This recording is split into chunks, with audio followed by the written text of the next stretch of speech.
Good morning. I'd like to call this meeting of the Chattanooga Beer Board to order, and welcome to everyone. All meeting attendees must sign in at the designated sign-in sheet to meet the requirements of the Sunshine Law.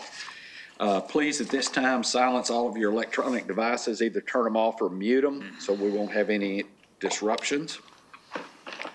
And individuals wishing to approach the board must do so from the podium. When you go up there, please state your name before making comments, and please speak up. First item on our agenda is a notation that on the October 2nd, 2025, there was no meeting because we did not have a quorum. And then the second item is the approval of the minutes of November 6th, 2025. Is there a motion to approve those minutes? So move. All in favor of approving the minutes signify by saying aye. Aye. Opposed? Okay. All right. Anyone wishing to come before the board today, at this time, our court reporter will swear you in. If you're going to come up and speak before the board, you need to be sworn in at this time.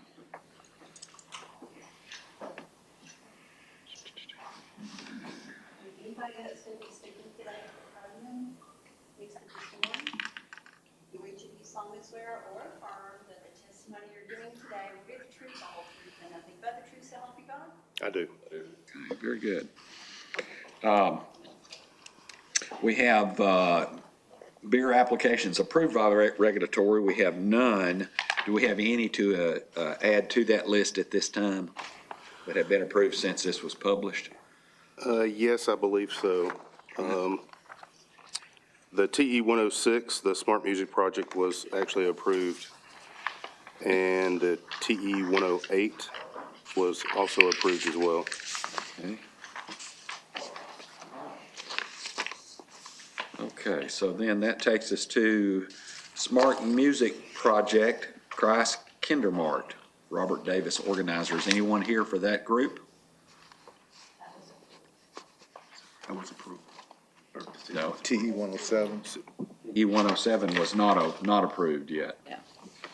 108 was. Bertha just said it was approved. Oh, it is approved, Bertha? I'm sorry. Yeah, no Okay, worries. didn't see you there. No, I got you. All right, thank you. Got you. TE 108 has been approved. All right, so that takes all of the special permits. New beer applications. Bertha has, first item is Heat and Kush LLC Beer 1355. Have any of these been approved? Somebody got right here. They weren't sworn in. Yeah, she was sitting there and she didn't stand up, so I agree with that. Yeah. Or do they have or have not been approved? They have. Oh, they have been approved. So that, you don't need to We don't know speak whether before they- us then unless they have been approved. So you guys are already approved. Yeah, you're approved and ready to go. Yeah. So I need to surrender that old license, old owner license, previous owner license.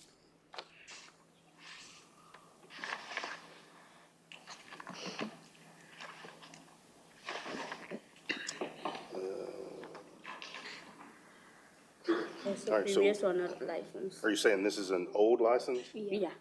Okay, and so you're wanting to surrender it? Yes. Go with the new one. And I'm I on got new you. license. So Okay.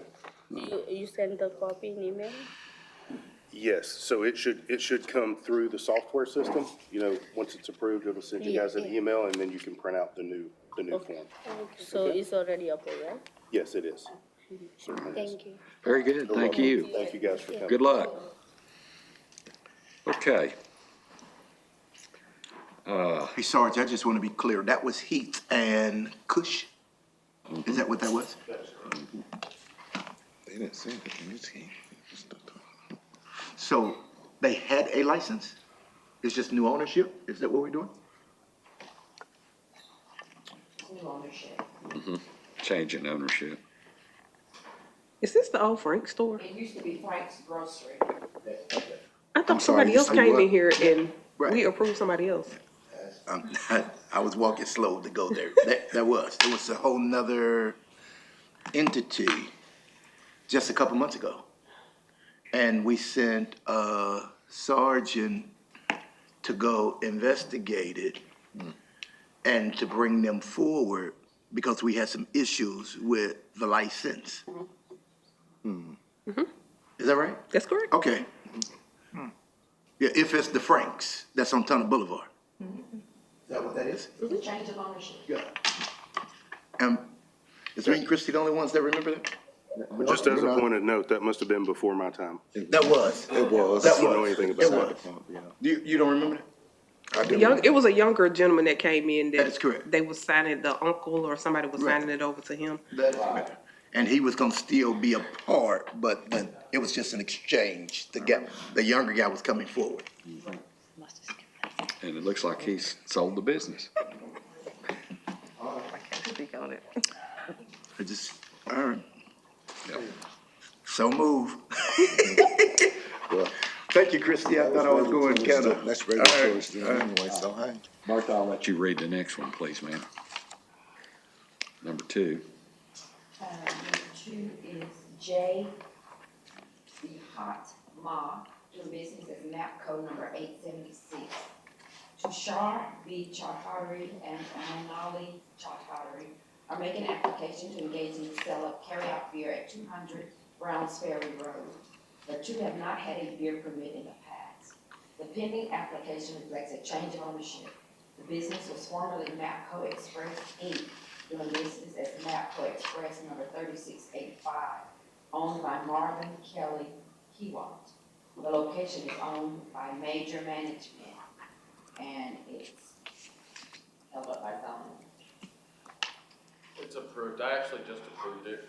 I was waiting on an answer back if there were still sales that were occurring. It's very, very close to a protected property, within feet. So I just wanted to know if they were still selling, then that was within 6 months, then that didn't matter anyway, and I didn't have to really go any further into the distance check. So they did confirm that they were still selling, they hadn't completed the deal yet, so I just approved it. Okay, so that's been approved by regulatory then. Will be.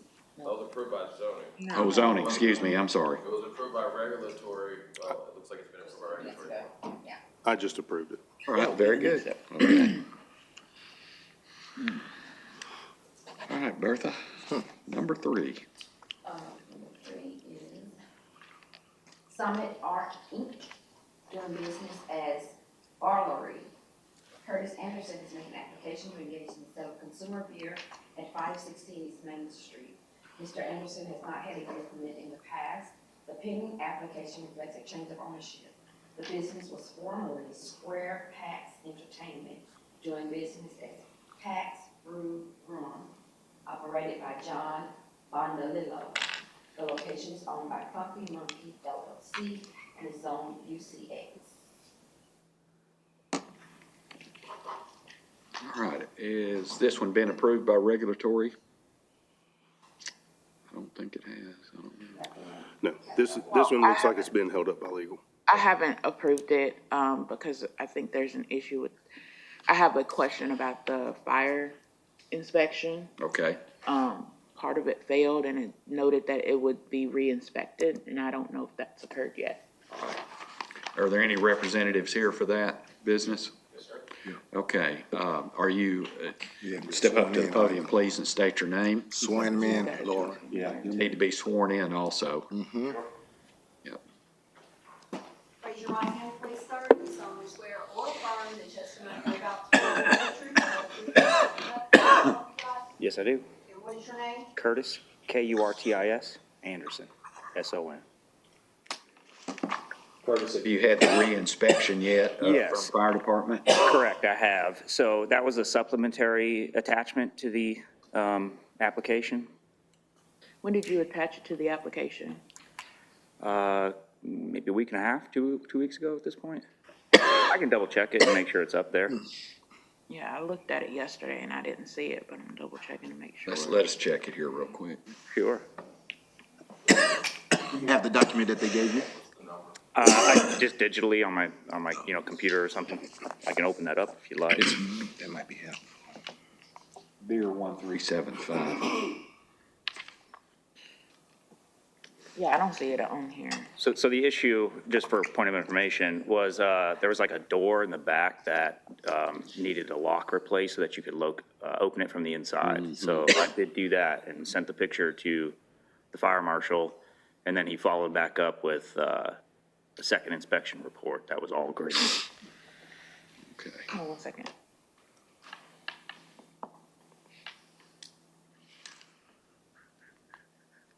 Did you upload it on November the 11th? Does that sound about right? The fire Possibly, inspection? yeah. I can,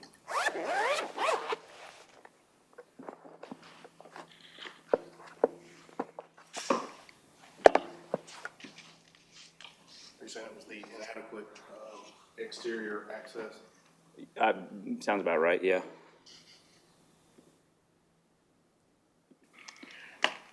Okay, I think I see it. It has the same file name, just with a -2 at the end. I got a copy of it right here on my computer, if you'd like to see it. Yeah, okay, I see it now. So- I can sign off on it. All right, good. So the legal will sign off on it, and you'll be able to proceed, getting your license through the system, and everything will be ready to go. Great. Hopefully we're open by Main by 24. That's an important event for us. Good. All right, good luck with your business. Thank you, sir. All right, good. Okay. Hey, Bert, I had a question. Where is it located? Because you gave a different address when you spoke on it. Yeah, I saw that. The paper says 74 Starview Lane. That is totally my fault. It is 516 East Main Street. I apologize. Okay, he said Main 24, that don't have any Starview Lane. Okay. 560 East Main. 516 East Main Street. Okay. Okay. All right. Let's let the record reflect that change in address, please.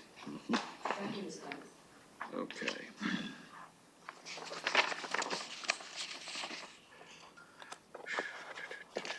Okay.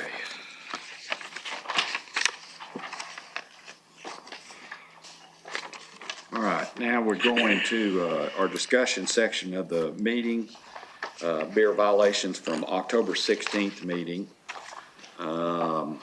Make a notation that the fine has been paid by Circle K, where it wasn't last meeting.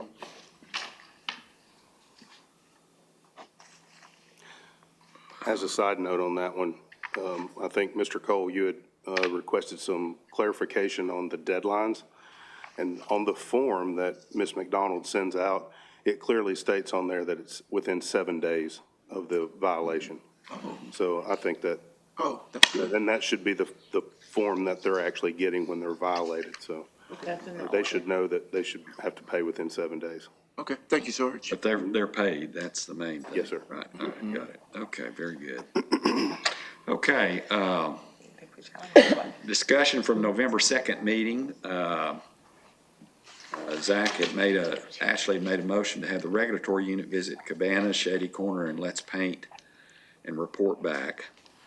Can you kind of give us an update? I can. Yes, sir, go right ahead. So all of these places were already on our radar, so I'd already visited those before. So these were actually return visits that were already scheduled for that Friday, even though you guys were unaware of that on that Thursday. Nonetheless, I did revisit Cabanas. Their beer license expired December 31st, 2024. I believe they explained to Miss Bertha that they didn't renew it because they were undergoing some sort of construction, like remodeling or whatever, but then they never went back and renewed it. We give them a chance to bring it up to date, still didn't do that. So I issued a violation. That date will be December the 18th for the hearing for operating without a beer permit. Okay. And just for point of Question, clarification, Are they still operating then, now? they are still operating because they do have a valid ABC license. A what? They can serve liquor. Oh. They have an ABC okay. license. Okay. So are they allowed to serve beer? No. No, they cannot serve beer right now as we speak. That's been explained multiple times. Great. I also have a mechanism in place to go back by and randomly check to see if they're complying with that. And it should also be noted that the way the ordinance is written, he can't renew this now. This beer permit is dead. If you let it expire for 30 days, you got to go back through the entire system. I explained that to him as well. He has to reapply and go through the entire steps all over again. So he's very well aware of what he's going to have to do.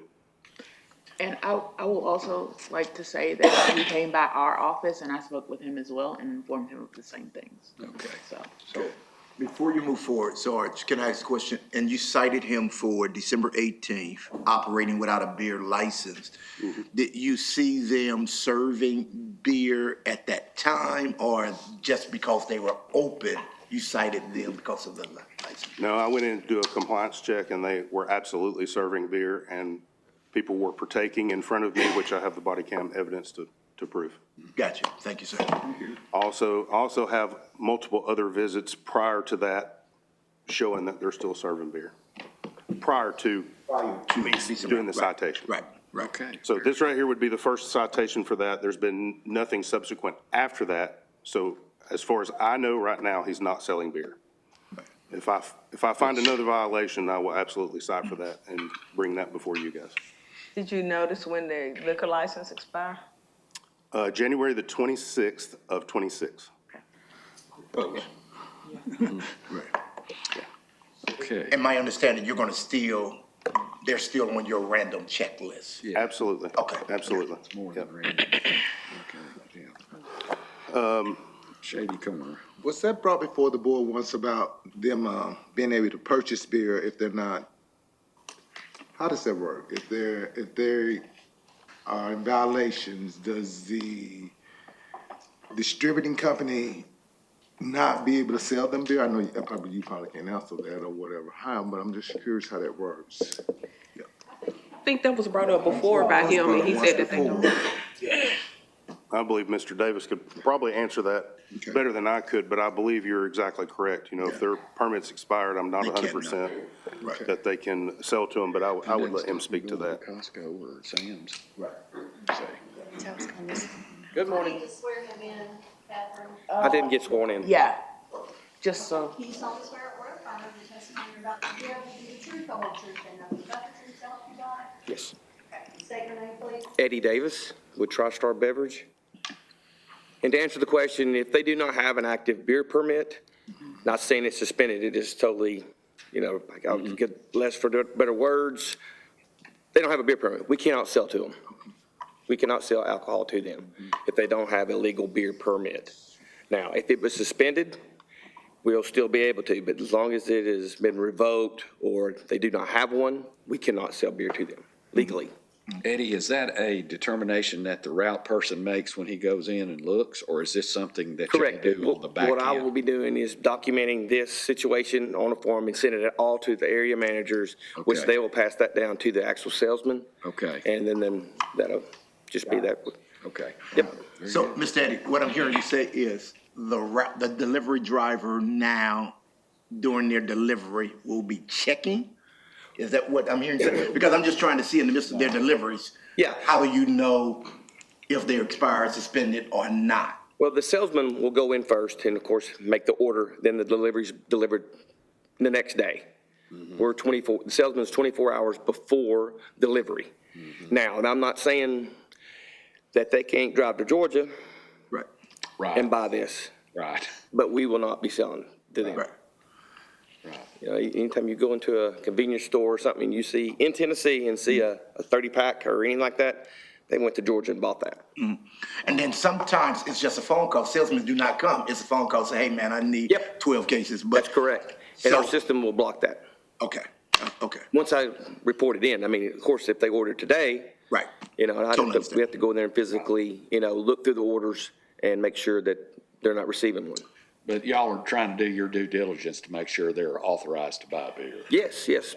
Bertha's very, very, Right, keeps me informed which accounts, businesses are not compliant. Okay. But you're not the only distributing company. I am not. No, there's 2 other ones in Chattanooga. Well, actually 3 other ones. How do we get the word to them as well, Sister Bertha? And I appreciate you, let me go on record, thank you, because you're here every meeting. weekend.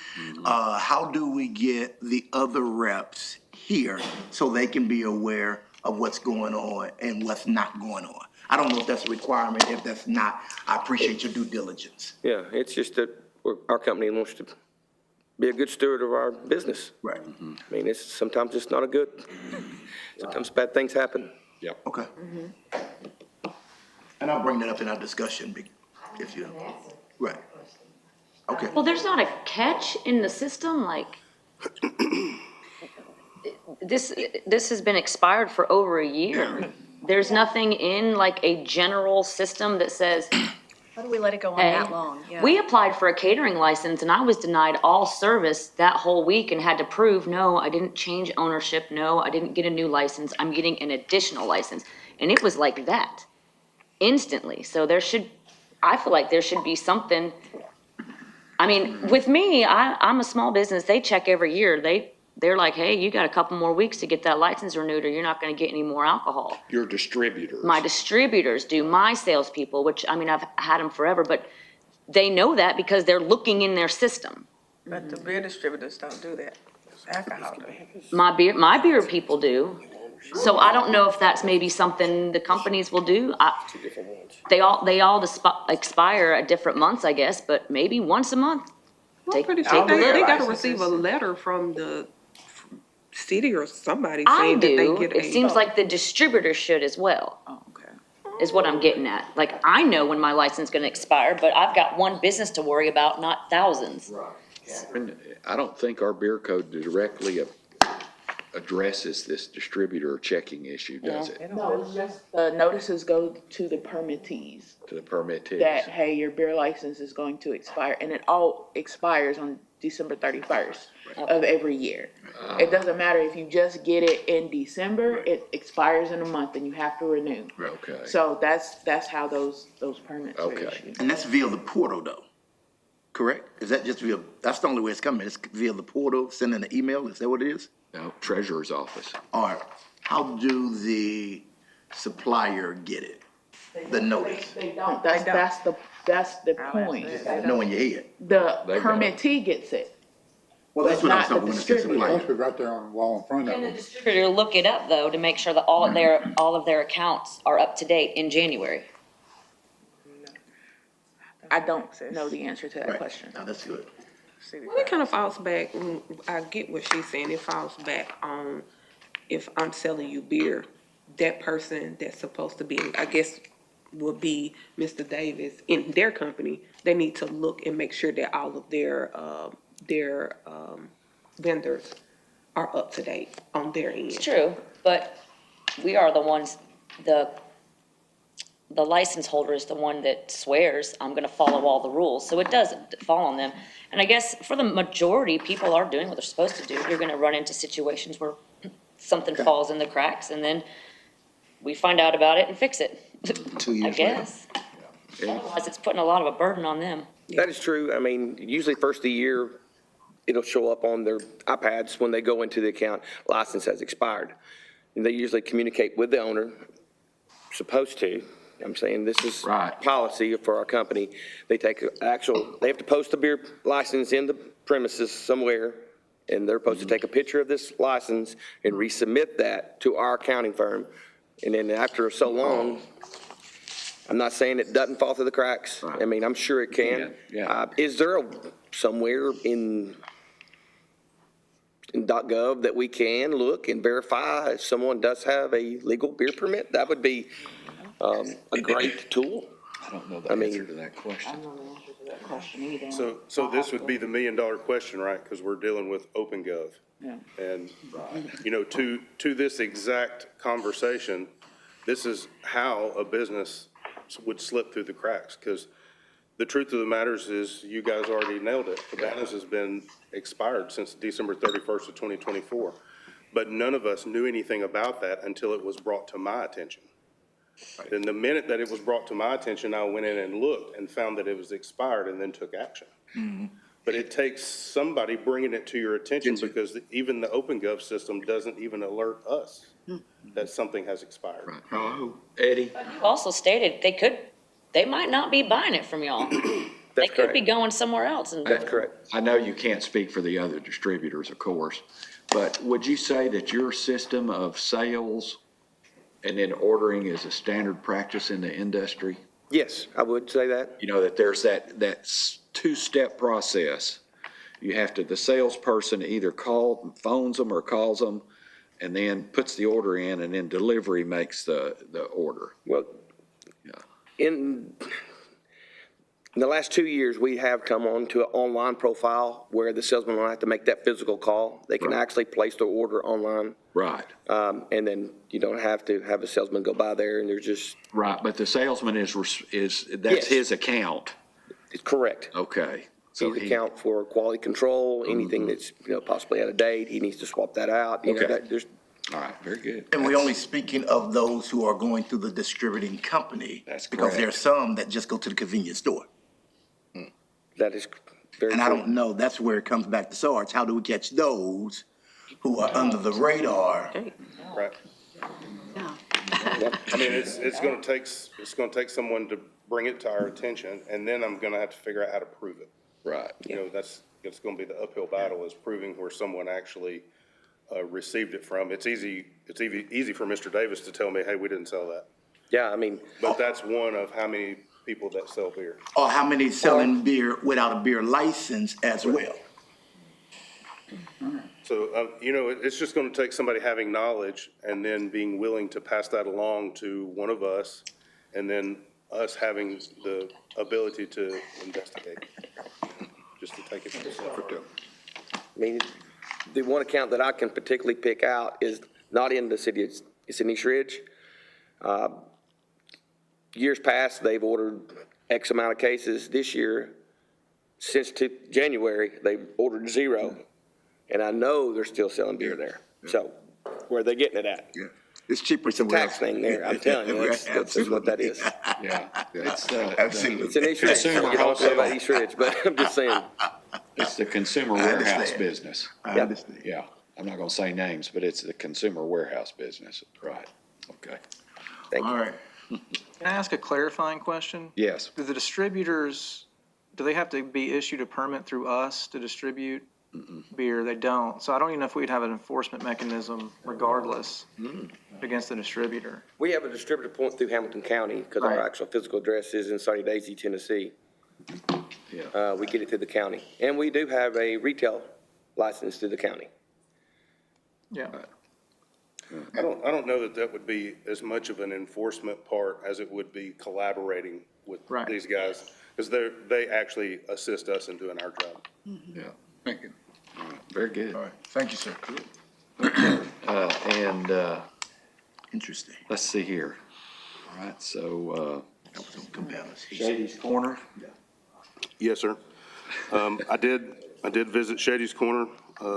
They are in compliance. Everything with the permits are good. With all that being said, I can 100% tell you that they have a parking lot issue. After a certain hour, you have a lot of patrons in a very small place. I believe I was told they have 7 parking spots. Those are gone really fast, and now you're left with a plethora of people that are attempting to find a place to park. That's going to be in front of residents. There's like a little triangle across the street from Shady's. They'll just pack in there however they can. That can create its own problem in itself, but everything with this parking situation is a snowball effect. You address one thing and it creates another issue. Some of the work they're doing on that side street there, they have no parking signs up. That's great. People call the police, we come enforce that and tow cars and get cars out of there, and then guess where they park? Right back in front of the resident's house. Right. So now the residents are blocked in. The residents can't go anywhere. It's literally a double-edged sword. And I don't believe that there's anything that I or this board can do about a parking situation. The people's coming, they're gonna have to have a place to park. And this is gonna hold true with just about any business, not making light of Shady's, but let's fast forward to Let's Paint. Yes. They have a very similar issue. She has a parking lot that's fairly large adjoining her business. However, it's now paid parking, and she only has 3 parking spots for that entire business, 3. So in theory, anyone that's going to Let's Paint, if they're not in one of those 3 parking spots, are gonna have to pay to park. Then the question is who's gonna be out at 9, 10, 11, 12, 1, 2, 3 o'clock in the morning enforcing that particular paid lot, which is gonna create another issue because now we're gonna have disorders in a lot over paying. And we have condos that are literally 50 feet right there. Right. Someone's in a bedroom trying to sleep.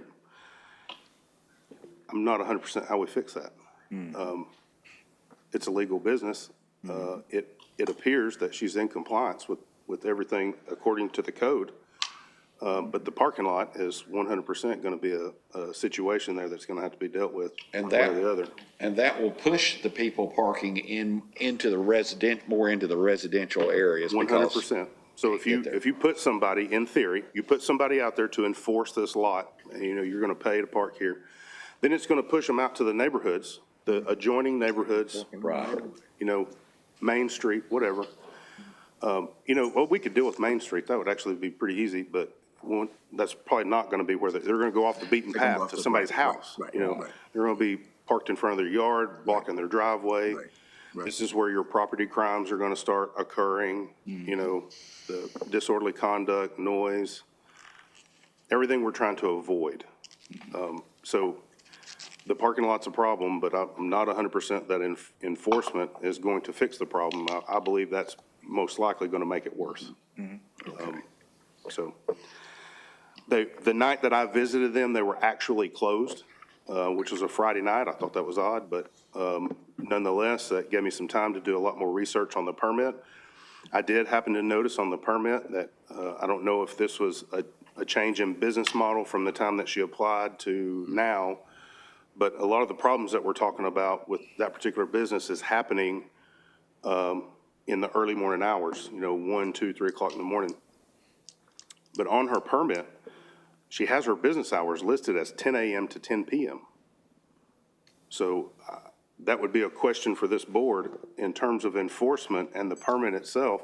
If you're listing your business hours 10 a.m. to 10 p.m., but you're not closing at 10 p.m., what does that mean? And how does that look to you guys? Because the truth of the matter is if she was closing her business at 10 p.m. at night, we likely wouldn't be having this conversation. However, that's cutting into her pocket as a business. Right. To say that she has to shut it down at 10 o'clock because that's what she has on her permit. I would leave that for the board's discretion to determine what you would like to do with that. I think she did mention that she does have a restaurant permit too as well. She did. So, What do you say?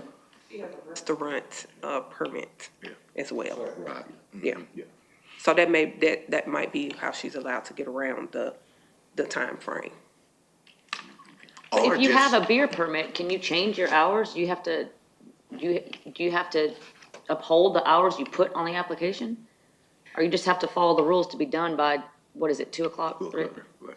Well, I mean, that's a good question, and I think that's something that needs to be addressed in the ordinance. As of right now, there's nothing in the ordinance that requires you to report back if you change your operating hours. As long as you're done by 3 a.m., you're good to go. So. That essentially was my question, is, it's not really addressed anywhere. So how would you guys like to go forth in terms of enforcement? Be done by the legal time of 3 a.m. or go by what she's listing on a permit? I would assume going by the law, which says 3 a.m. As far as the restaurant goes, she can operate as a restaurant. She can operate as a restaurant past 3 o'clock. It's just the alcohol has to be put away at 3 o'clock. Right. And there can't be any remnants Can't be sitting on a table in a garbage can. All that's got to be cleaned off and taken out. Yeah, and I think she understood that. Yeah, as long as that's occurring by 3 a.m., everything's good with staying open. Shades is still in there. The other problem that we run into, though, is when you're open past 3 a.m., people like to congregate in your lot, and then that's where, if you don't have a really, really strong security team that is going to tell these people, you cannot hang out here. You either have to come inside and purchase food, or you have to leave. So, a lot of examples have been batted around, like IHOP and Waffle House. These are restaurants that stay open late. And that is 100% true, and it's 100% legal. But if you drive by one of those establishments, you don't see people hanging out in the parking lot. They're either inside eating or they're going to their car and leaving. So that's the difference. So as long as you have really good enforcement in the lot to try to mitigate those noise and disorder complaints, it's all good to stay open as a restaurant, especially if you're continuing to make money and there's people there to support it, so be it. Sarge, I want to go back to Shady's and then go back to 2 weeks when we had a meeting. From what you heard in the meeting 2 weeks ago to you doing your investigation on that Friday, do you see anything that the people were saying according to what I know you said they were compliance, but did you see anything that really brings a red eye? Besides the parking? Well, a lot of that is intertwined together.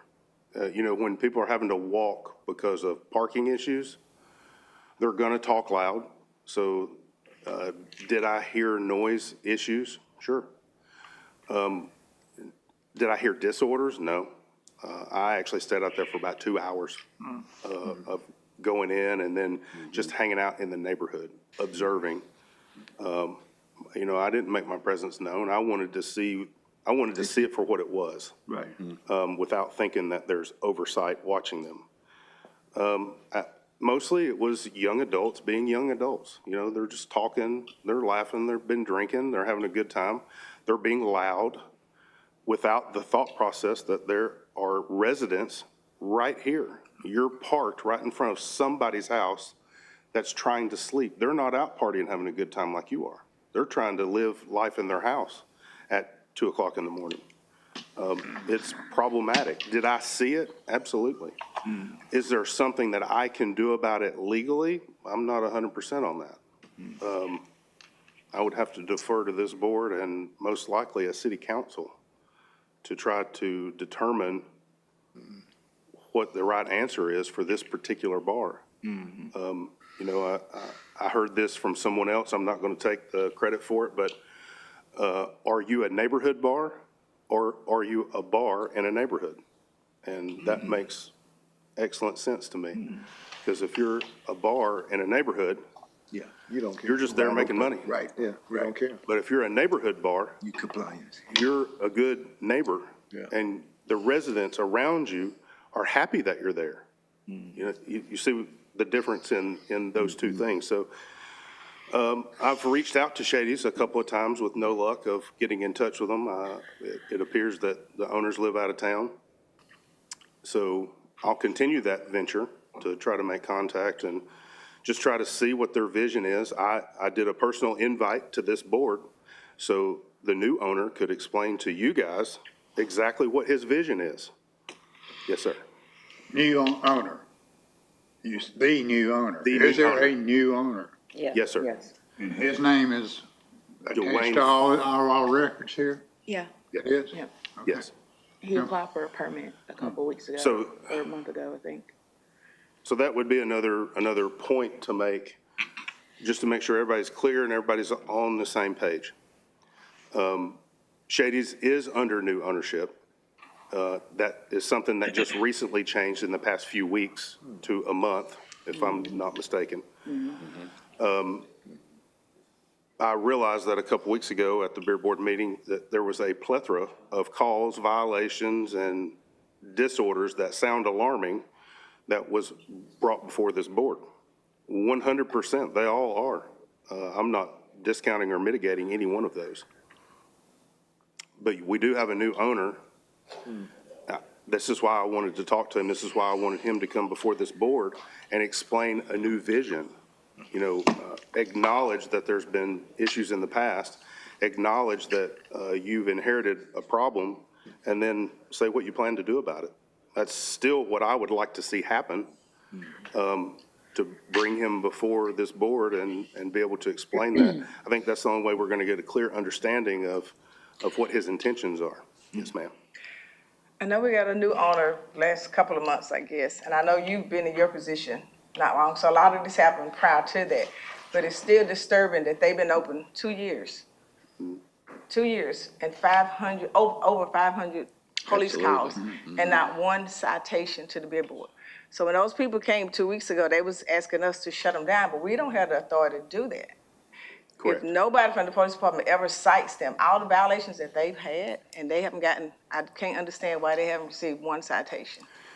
Well, I don't know that I would say that. So it's understanding the difference between civil law and criminal law. Okay? So there have been plenty of violations that have been cited and people arrested for, okay? Right. So, but that's not going to come before this board. That's going to go before Hamilton County Sessions Court. That's going to be in city court for a city violation. Right. It's not necessarily going to come here. That's the part that most people are not seeing, is that there are enforcement actions that are being taken for a number of those situations. As far as the ones here that would come in front of you guys are going to deal with permits. Right. Their permits are squared away. They're abiding by what the ordinance says. There's only one that we could argue, and that would be operating a disorderly business because of the repeated. That would be something that I'm willing to explore now that I'm here. I can't attest to what happened before. I'm willing to explore that if this board is interested in looking at that and being able to say, what are we going to do about it? I think, But I would also entertain that you guys remember that we have a brand-new owner. You know, if you inherit a problem, I think it's fair that you have a chance to fix it, but also recognizing that you have a problem and that it needs to be rectified sooner than later, especially in something in this particular manner. What zone is that building under? I know they got a special zoning. What is it called? The some UG? UCC, UGG. It was UGC at one time, UGC. and then I think it The changed. UG's? Corner. Yes. Yes. Yeah, it's a commercial mixed use, that it was the urban general commercial, which is UGC. The new zone for that is commercial mixed use, or C-MU, and then we have a 1 and a 2, but it's CMU. So there's no rules or anything based even on parking, even in that zone? It's like, other businesses have to do parking requirements. I mean, you're talking to businesses that have several hundred people there every night with only 7 parking spaces. So there are, and parking is part of a portion of what they look at. But parking kind of has its own requirements, right? So I would have to go to that specific zone and look specifically if there were any additional parking requirements. That's handled by our transportation reviewer, Caleb Fisher and Elsie, in Toronto, I believe. They look at those counts as part of their review. The permits don't get issued if they don't meet those. So, and then there are some concessions available with parking within the code. So that's all I can speak to on it, though. But there are regulations. At one time, excuse me, at one time it was UGC, correct? And it's something different now? That's correct. So we new zoning code was written and approved and adopted this year. This year, okay. And so that zoning code, all the zones changed, Okay, right? So the equivalent zone for the UGC is now, which was urban general commercial. right. A mixed use type zone. So now it's called commercial mixed use, Commercial misuse. or C-MU. And that's the equivalent zone, which still allows for the operation. So it's not like they're legal non-conforming. They're still legal and conforming. Thank you. Now that I'm finished. So, Zach, Yes. So have any of the requirements in that zone changed from the original UGC? So I would have to look side by side at the old zone Right. and the new zone. What we do have now is a use matrix, similar to the form-based code use matrix, which makes it, instead of having just a list of things that are permitted and/or a list of things that are prohibited, it is simply a matrix, right? So all the zones are up top, all the uses in order by primary use, accessory use, and temporary use, rather, are on the side, and you simply find the use and then go over and find the zone and see if it's either permitted by right, permitted by special exception of a special permit, or permitted by special exception from city council, such as a liquor store, right? So it's very easy to read, it's very easy to go into that matrix. I believe that's section 38 of the Chattanooga City Code is our zoning code. I believe that's going to be section 41. 41.1 is the use matrix. And if you expand that matrix, then what it will do is it will pull up across your screen. It will hold those zones up on the top. As you scroll down the use list, you'll be able to see all the uses, and you can quickly look at what zone it is and if it's permitted or not. If there's a blank box there, it's not permitted.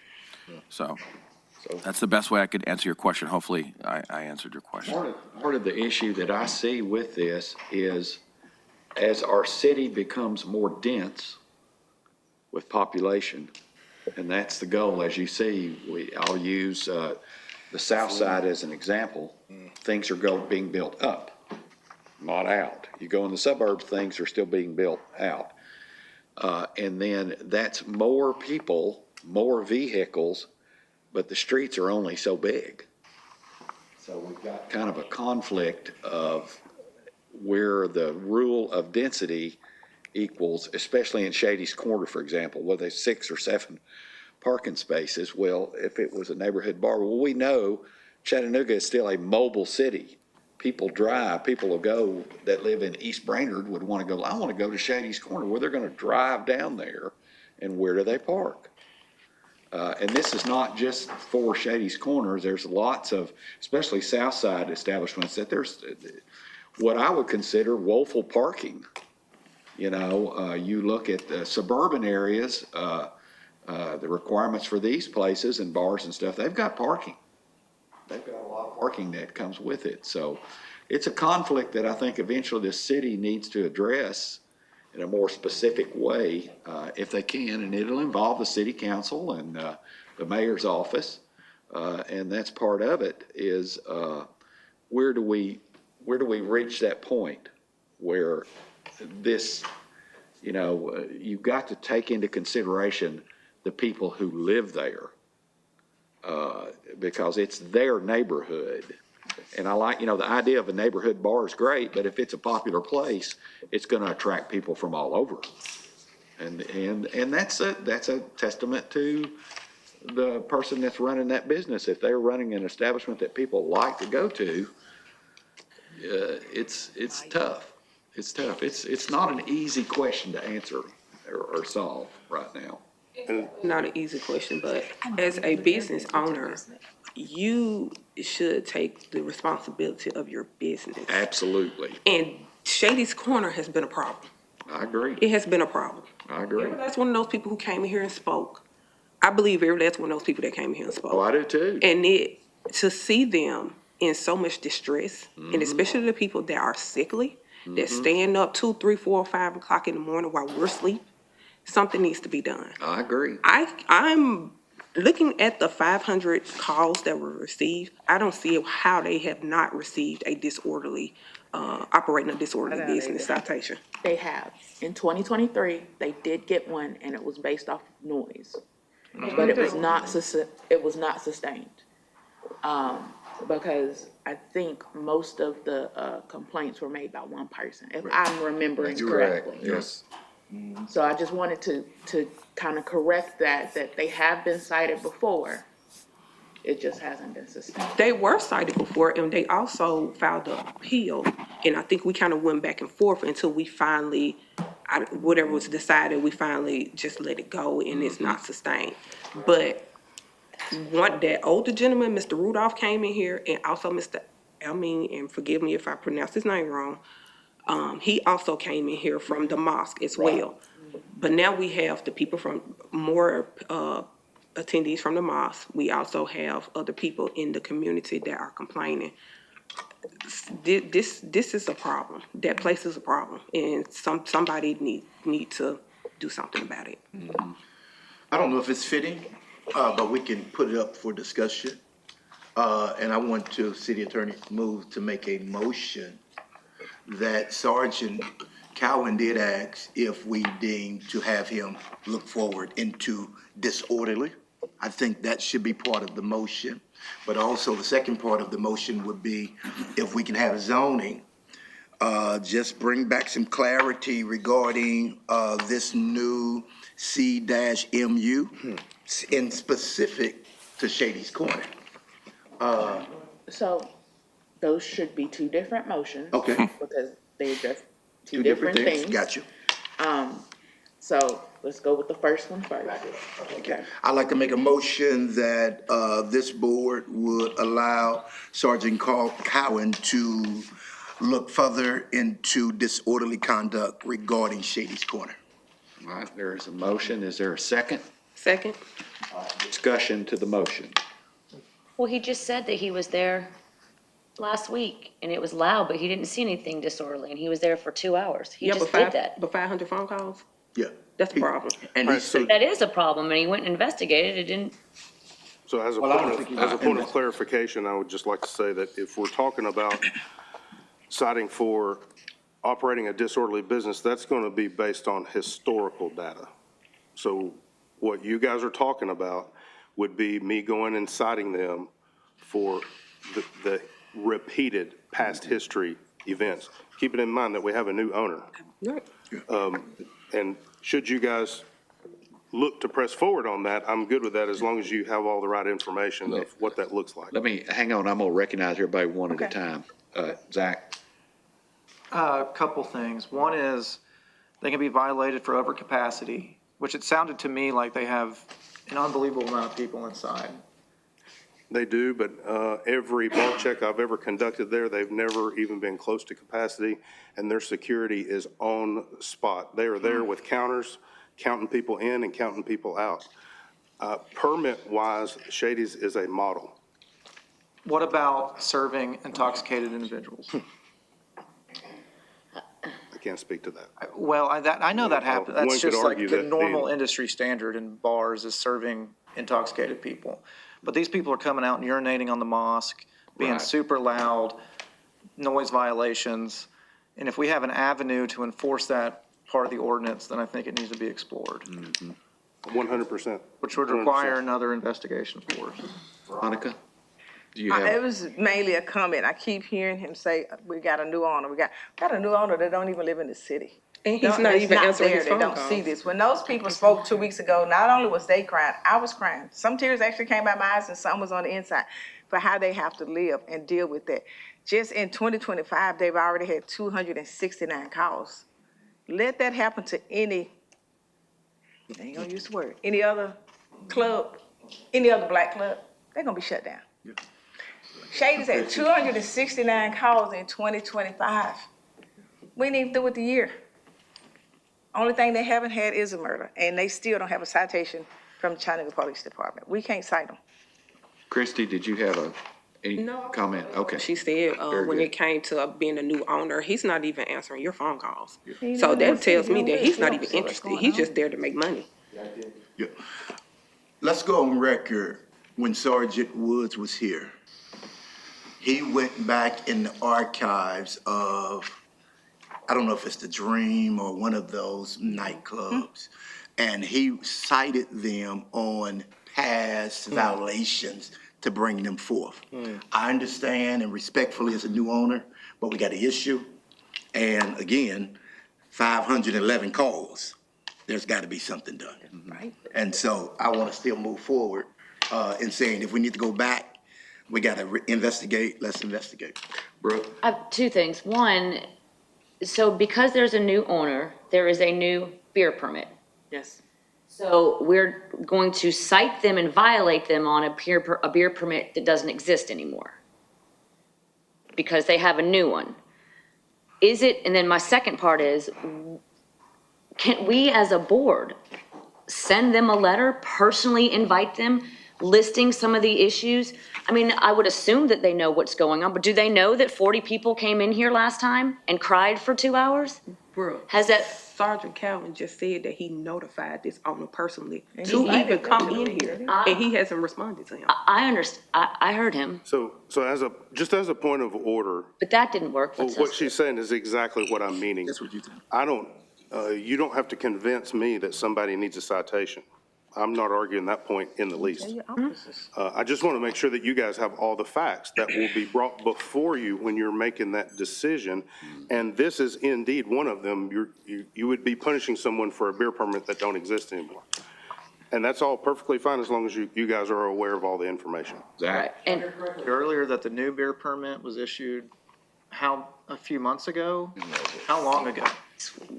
We're gonna look it up. October? Second. Because then we can go historically to the record and just do the history of the new beer permit. The contract's called. When it comes, I guess, since October. Catherine's gonna look that up for us. But I do understand that you've reached out to them, but as the board, Martha, can you look that up and see when they were? Catherine's computer just froze. Technology's great when it works.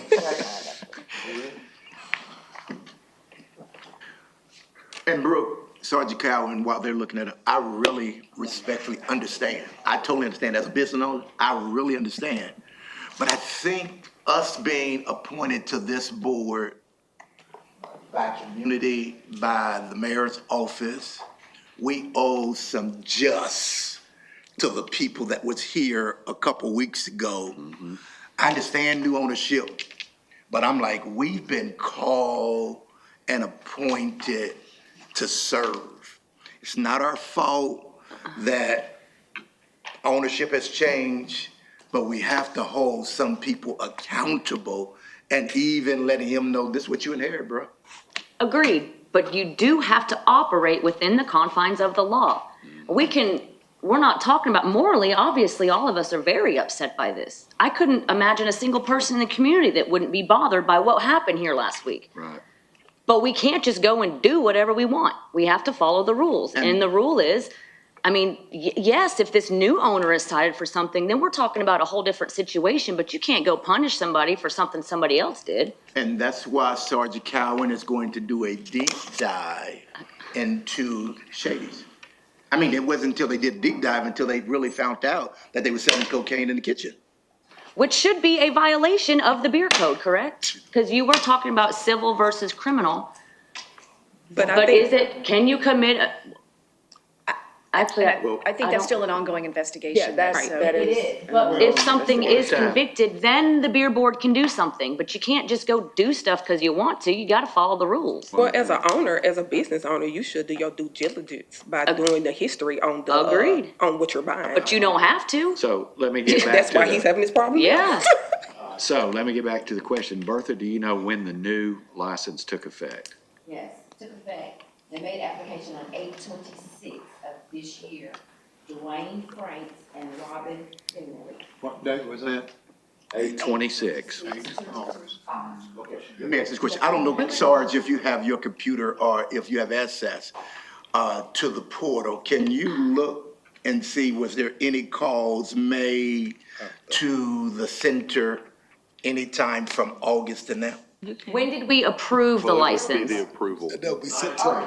Thank you. On 9/3. So it would still be 9/3. And it was calls after that, because I believe Mr. Amin went over to the police department and got the files in, back in September the 22nd, and it was calls then. Yeah, because there were calls all the way through the end of September. Yes. I'm not arguing that's a nuisance. I'm just arguing the point that there has to be a violation for us to do something. Yeah. So when the cops show up, whatever is in the parameter of them, hey, I'm citing you for this. Also, here's a beer code violation. But until they do, I mean, other than that, what would we do? Go to city council? Ron? Somebody above us? I was just gonna say, when they do this deep dive, we gotta figure that this deep dive is gonna get bigger. It's not just 3 places that we need to target here. We need to target everything in the city, or everything in the codes that, can have this problem. You can't just pick out 3 and, you know. I think, Zachary. Zachary, sorry. I get it. Biggest insult you could give me. Please accept my apologies. It's just this. I mean, there's this bigger problem and da-da-da-da, but this is, an immediate need. Right. I think the selling to intoxicated individuals is a good avenue in the disorderly conduct, and just doing the historical analysis since September, whatever date that was. And then there's no question we can't enforce anything that they haven't had a citation for, but Right. they could very well come back with a couple citations before our next meeting. Good point. I'll speak to this just a second. There are violations, and then there are complaints. There's a difference. Violation is a violation of our code, the law, the black and white code that we operate by. A complaint is someone who's not policing their business properly, not being aware of their neighbors, and the neighbors are complaining. So we've got to make sure, if we want to pursue this, that there is a violation of the beer code as we know it, because that's the only thing that we have jurisdiction over. We can be sympathetic, and we are, and I agree with everybody. It's horrifying. It's terrible. If it was happening in my neighborhood, I'd have been right down there in the front of it, complaining. But we've got to, if we want to win our case on appeal, because that's the reality we face, is they can appeal us to Chancery Court. And then it really goes to, what does the law say? What do the rules and regulations say? And can we be arbitrary? And we can't. We can't be arbitrary. We have to follow it as closely as we can. So, and we have to let businesses know, by doing this properly, we have to let businesses know that we're serious about this. And I think we are serious about it, but it's a matter of establishing how we be serious about it. Okay. I don't know, I'm sorry, Brooke. So is the beer board the only organization, or can anyone else in the city revoke a beer license, or just us? If the complaint was big enough, who else could they go to? So the beer board has the authority to revoke a license. Right. I understand. Right? I think that if the complaints are serious enough, they should go to city council with that. They have the authority? They don't have the authority, but they do have the authority to enforce or make ordinances and recommendations and But whatnot. Catherine, as a clarification for me, in the past, we have closed, the city of Chattanooga has closed facilities because they were declared a public nuisance. Yes. So there is a legal process that goes through, that the city does, that's independent of us. We're contributing proof, we're contributing information to that process, but we don't make that decision. Am I correct on that? You would be correct In on a that. situation like this, when our hands are tied, it would be good for the community to know that. It's not just us. They can go elsewhere. That's why we recommended that they Okay. go to the city council, because then the city council then can turn to Got it. the city attorney's office, if I'm speaking correctly, and say, we, the council, feel like this is a public nuisance. And then there is a procedure and process that goes through the courts. Isn't that right, Catherine? It's a Yes, court. it does. It goes through the courts, and a judge has to decide Whether whether it is a public nuisance or not. So there are remedies. What I'm saying is there are remedies, but it's not something the beer board can do. it's not something the beer board can do Yes, I understand. unless we have a citation for over-serving, or other things that violate our beer code. So, let me just ask a question. Thank you. Yeah. I don't know if y'all can answer this. If there was spiked drinks, that's a violation. Does that come before the beer board? What would the violation be? That's criminal. Well, it's licensed, it's the company, and they're doing whatever to drinks and harming people. Does that come before us? I know I that. think you're gonna have to put more context to it. Yeah. In terms of criminal, would that be a criminal Well, violation? that's Absolutely. definitely criminal. But as far as civil and how that would be affected from the permitting system, I'm not 100% unless you can tie the owner into knowing that this was occurring at his Contributing business. to it.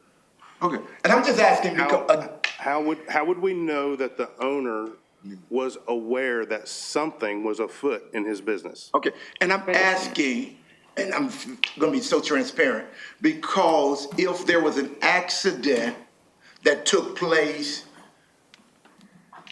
downtown, and they say, well, I just left Shady's Corner, they're gonna go cite Shady's Corners as well, but what's the proof? Not necessarily.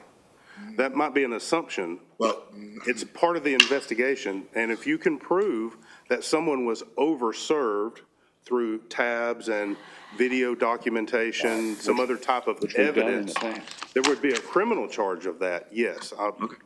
Okay. Once again, as far as being cited here to the beer board, I think you would have to have that nexus of the owner knowing that something weird is happening at his business, and he's allowing it to go on. Well, I'm gonna digress after this because I've known it through several business owners who have been affected with law enforcement or city officials, and I'm not talking about my former place, others where they showed up saying, we have heard people came to the hospital because they left here or they got cited because they was here, and they are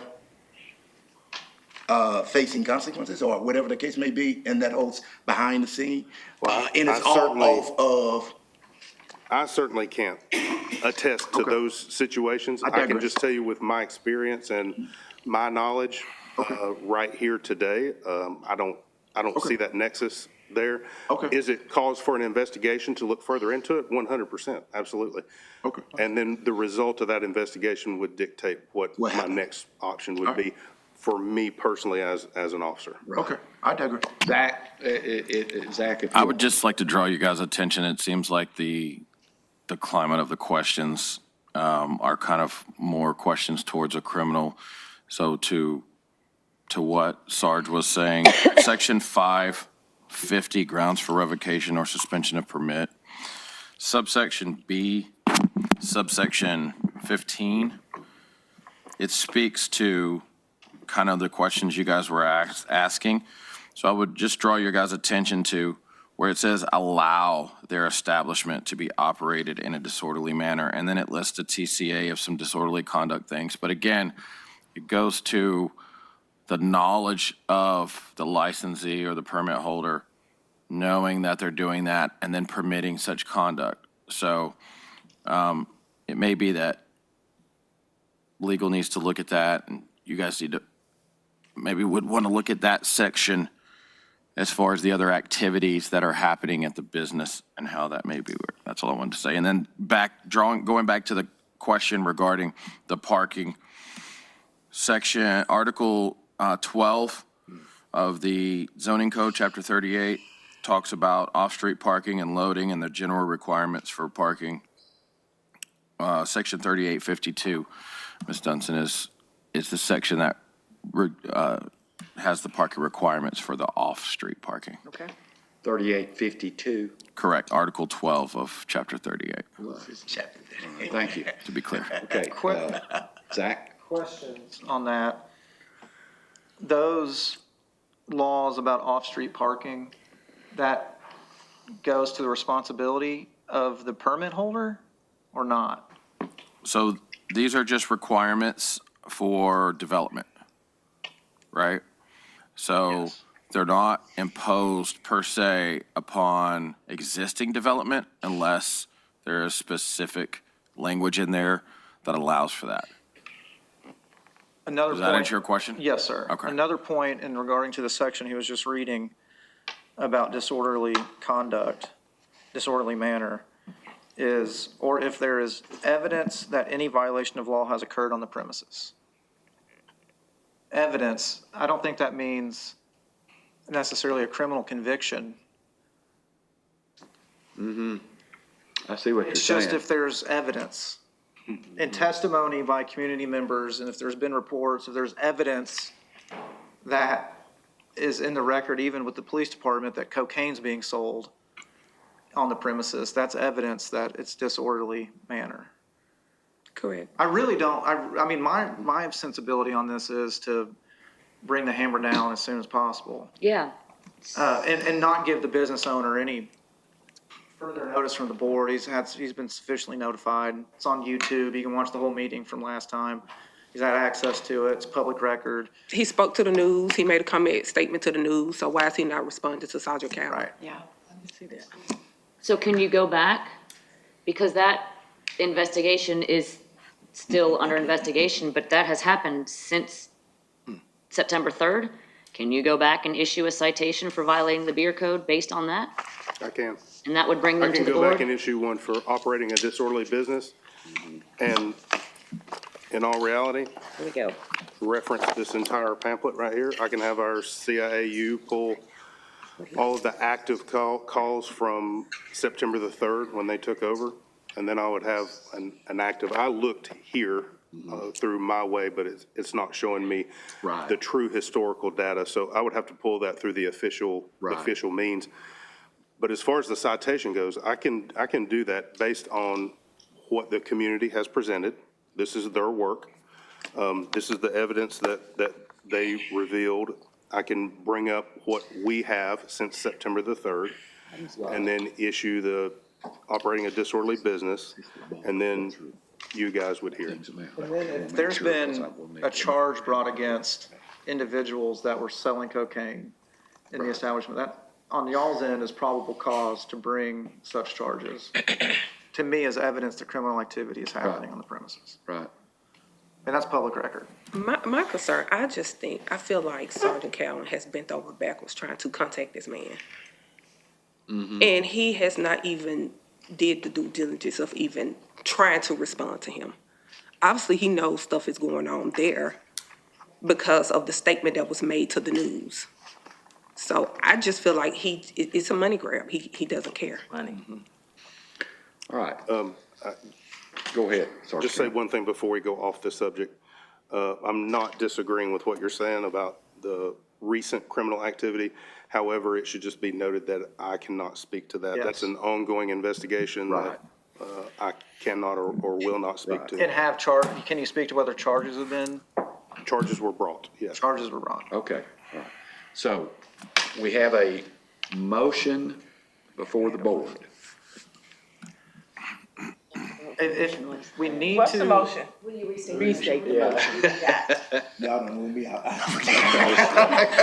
Let me see if I can. Yeah, Let me I see. make a motion that Sergeant Cowan do a deep dive into disorderly conduct for Shady's Corner and be able to bring citation upon him. Define what you mean by deep dive. Yeah. Yeah. That's right. I make a motion that Sergeant Cowan go back to previous records, find a way to cite Shady's Corner to bring them before us. I know, you can't say find a way, but. I know we have a motion on the table right now. Is it true we have a motion on the table right now? Yeah, it is true. So can I make a motion to amend Yes. the motion? Yeah, help us out. I move that the city do an investigation into both serving intoxicated individuals and operating the business in a disorderly manner that includes, but is not necessarily limited to, the historical record. And the testimony of all the people that were here last meeting. I'll second that. Okay. So that is a motion to amend the motion. So is there, and there's a second, there should be no discussion to the amended motion. So let me call the roll on that. That's my discussion. And, Christie? Brooke? Yes. Veronica? Yes. Ron? Yes. JW? Yes. Reginald? Yes. Betsy? Yes. Zach? Yes. And the chair votes yes. Now, now I will call the roll on the amended motion. We've amended the motion. Now I'm going to call a roll again to vote on that newly amended motion. Am I doing that correctly, Catherine? No, I think I am. I think there should be a discussion on the amended motion. Okay, any discussion on the amended motion? Thank you. Yeah. I don't think, no discussion noted. All right. Yeah. Somebody will call the question.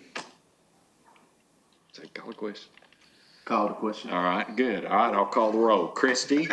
Yes. Brooke? Yes. Veronica? Yes. Ron? Yes. JW? Yes, sir. Reginald? Yes. Betsy? Yes. Zach? Yes. And the chair votes yes. Y'all made me get the Robert's Rules of Order out on that. Did a good job on that too, brother.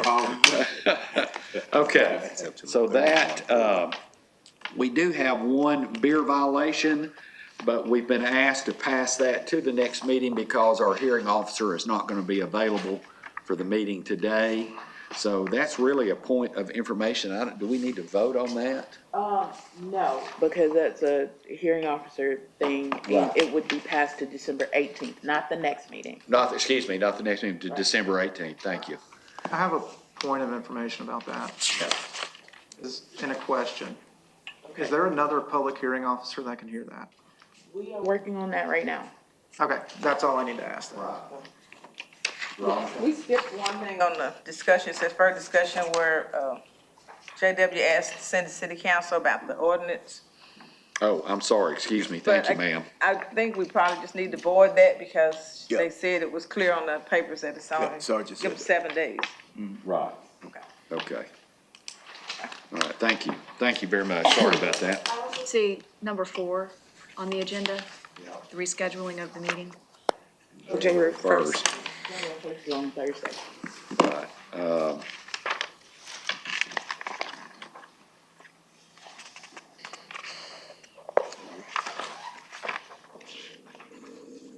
So Catherine, do you have any suggestions on when we would reschedule the meeting?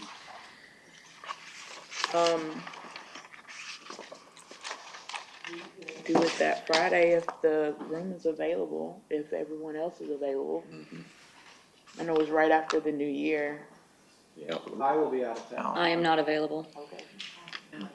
Right. So let's, what about the next Thursday, instead of it being the first, doing it on the second? I mean, that's fine. We'll just have 2 meetings back to back, the way that falls. Well, but yet through the regulatory process, that's not gonna be closed, so the people that are applying, and if they meet all the regulatory, they can be approved even if we don't have a meeting. And then we recognize that approval at our next meeting, which would be the 3rd Thursday of January. The 15th. See what does that make sense to everybody? You see what I'm saying? If we don't have a meeting on January 1st, that doesn't mean they still can't do the open gov regulatory process and go through everything. And of course, city government will be closed for a couple of days, but yet it'll still be open. And they can get their approval online. So, The only problem with that is I don't necessarily think you can skip a meeting because it's in the ordinance that you have 2 meetings, first and third Thursday, but we can reschedule one. All right. Well, then I would move that we reschedule it to the next Thursday. The 8th. On The January 8th. January 8th. And then if we have a quorum, we have a quorum, and if we don't, we don't. Okay? So move. All right.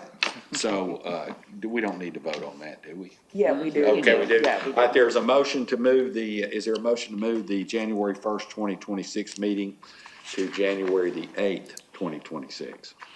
I make a motion that there's a rescheduling of January 1st, 2026 meeting scheduled to be on January 8th, 2026. All right, thank you. Is there a second? Discussion? All right, I'll call the roll on that one. I'll go backwards. Zach? Yes.